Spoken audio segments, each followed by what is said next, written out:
إخوان السلام عليكم، نتمنى تكونوا بخير وعلى خير. بالنسبة للفيديو ديال اليوم اللي كيتعلق بمقابلة الوداد وسيمبا التنزاني، غادي نعطيه واحد العنوان ديال مهزلة ودادية تاريخية بكل المقاييس.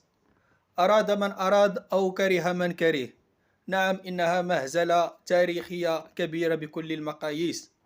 والله العظيم بعض الأحيان يعجز اللسان عن الكلام، لأنه فريق الوداد حاليا في وضع لا يحسد عليه. كيف يعقل أن الوداد في السنوات القليلة الماضية ملي كتوصل الجولة الرابعة في دور المجموعات ديال عصبة الأبطال الإفريقية تيكون الوداد حسم التأهل ديالو، أو لا كتكون خاصة نقطة واحدة باش يحسم التأهل. وكيف يعقل اليوم الوداد في الجولة الرابعة ديال دور مجموعات ديال عصبة الأبطال الإفريقية كيلقى راسو في الصف الأخير؟ فعلا في وضع لا يحسد عليه. كمغربي كودادي كإفريقي، راه هاد النتيجة والنتائج اللي كيحصدهم الوداد والرتبة اللي تحصل عليها الوداد اليوم راه ما غاديش تقبلها وما غاديش تصدقها. غادي نهضروا على النقطة ديال المستوى التقني ديال الوداد والعلاقة ديالو مع النتيجة، كما تيقولوا محللين تقنيين في قنوات عربية أجنبية. وغنهضروا على العلاقة بين الاستغناء على رمزي واستقدام البنزرتي، ورسالة البنزرتي خلال المقابلة، وما سيفعله البنزرتي هادشي إلا بقى في الوداد، وما كان سيفعله رمزي لو كان حتى هو بقى في الوداد. وغنهضروا على الرئيس فعلا اللي تحمل واحد الجزء كبير في هاد المشاكل ديال الوداد، واليوم الامور بدات كتوضح بالنسبه للجمهور. ونهضروا على الحياحه حتى هما اللي وصلوا الوداد لهاد الحاله، وصلوها لهاد الباب المسدود. بالنسبه للنتيجه ديال اليوم والطريقه باش لعب الوداد كتبين لك بلي انه المشكل ديال الوداد راه ماشي مشكل تقني، وقالوها محللين عرب في قنوات عربيه يعني محترمه، وقالوا دي بالنسبه للوداد راه ما عندهاش مشكل تقني، عندها مشاكل واحده اخرى، كتكون مشاكل اداريه، كتكون مشاكل بين اللعابه، كتكون يعني ما بغاوش يعينوا لك المشكل بالضبط. والحياحه قالوا لك لا المدرب وصلنا لهذه المدرب هو مشى رمزي. ولكن انا غنقول لك واحد العلاقه بين رمزي والبنزرتي ونقطه التلاقي ديالهم، عندهم واحد النقطه مشتركه. رمزي عطاك واحد النقاط، جا اليوم البنزرتي اكد لك على نفس النقاط. نقول لك علاش. الرساله ديال البنزرتي هو انه داك الوليد احناش ما لعبش، حمود لعب به الشوط الاول بانوا ليه الثغرات، يعني الولد ما قدرش يكمل الماتش، وداك المستوى اللي بان به في الشوط الاول راه ماشي هو هذاك. هادو راه ديجا خلقوا مشكل رمزي. سامبو والبحري ما شاء الله تبارك الله عليهم. سامبو ما عرفت دوك الرجلين منين جابوهم، ضربها للفوق ضربها لتحت ضربها للجنب، الراس ما عرفت كيفاش كيضرب به. واليوم تبارك الله لعبوا بجوج هو والبحري، واول مره كنشوف البحري وسامبو كيدخلوا بجوج تبارك الله، ما عرفت شنو بغاو يصنعوا.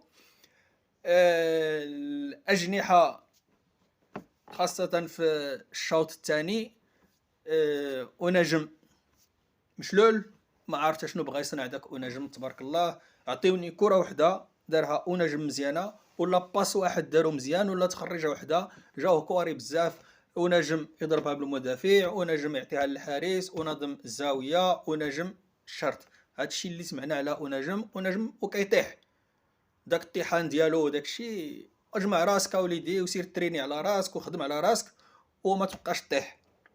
ديك الكره راه قديمه، الجمهور المغربي راه ما بقاش باغي ديك الكره ديال انك تبقى تشد كره وطيح. المترجي نقول ما عطاش داكشي اللي خصو، الاضافه ديالو لا هو لا ونجم راه ما عطاوش اضافه، ما عطاوش شي حاجه اللي كتشكل خطر على المنافس. يعني مازال خدمه كثيره كتسنى البنزرتي. وهاد المشاكل اللي كان كيعاني منها رمزي، وتيقول بلي انه راه خصو ان ادفونس سونتر واحد الناف في البيتور في المستوى الرفيع، لانه لا سامبو لا الاخرى سميتو البحري، راه هادو خصهم شطابه من الوداد، لان الوداد كبير عليهم، والوداد راه ولا واحد الاسم عالمي كينافس على المستوى الافريقي والمستوى العالمي. والسنه 2025 غادي يلعب كاس العالم للانديه، ديجا هادي راه باينه. واش غتلعب هاد راه هادو هما الكفرات، نهضروا بالصراحه. واش هادو اللي غادي تنافس بهم الانديه كبيره في كاس العالم للانديه؟ راه مستحيل. ونهضروا على المترجي، وخصو حتى هو يزيد يخدم على راسو. فعلا عنده واحد المرحله ديال التوقف، ولكن داكشي اللي كان منتظر منه باش يعطيه اليوم راه ما عطاش. باش نكونوا صراحه، وسط الميدان في الشوط الاول راه لا يعقل ان سيمبا دار جوج ديال المحاولات وماركاهم في الشوط الاول، وانت درتي بزاف وما قدرتيش تخلق واحد الفرصه اللي تماركي فيها. يعني ما قدرتيش تماركي دوك الفرص تحولهم لاهداف، لانه تبارك الله عندنا واحد النف في المستوى اللي سميتو سامبو. نرجعوا للرئيس، خصو يتحمل المسؤوليه ديالو. ومن هذا المنبر غنقول ليه انه لو كان عنده بصيص ديال المسؤوليه خصو يحط الصور ديالو ويمشي بحالته.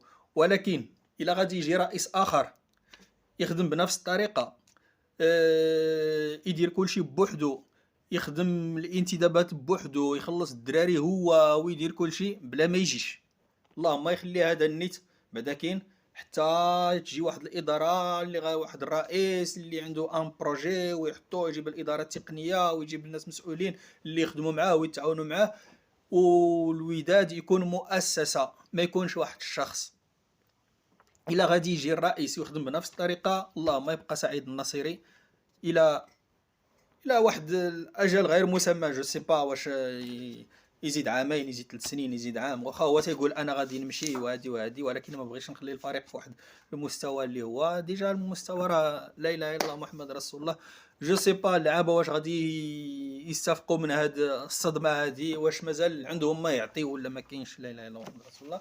اما بالنسبه للحياحه فتنقول لكم اليوم شوفوا على من تهضروا، لانكم عطيتوا القرطاس وجلدتوا رمزي، رغم انه تنقولها لكم من هنايا رمزي راه النتائج ديالو مع الوداد مشرفه، سواء في البطوله سواء في عصبه الابطال. عنده جوج هزائم ولكن لا يتحمل المسؤوليه. راه كاين مشكل في الوداد، مشكل كبير، مشكل فايت رمزي وفايت البنزرتي. والمشكل راه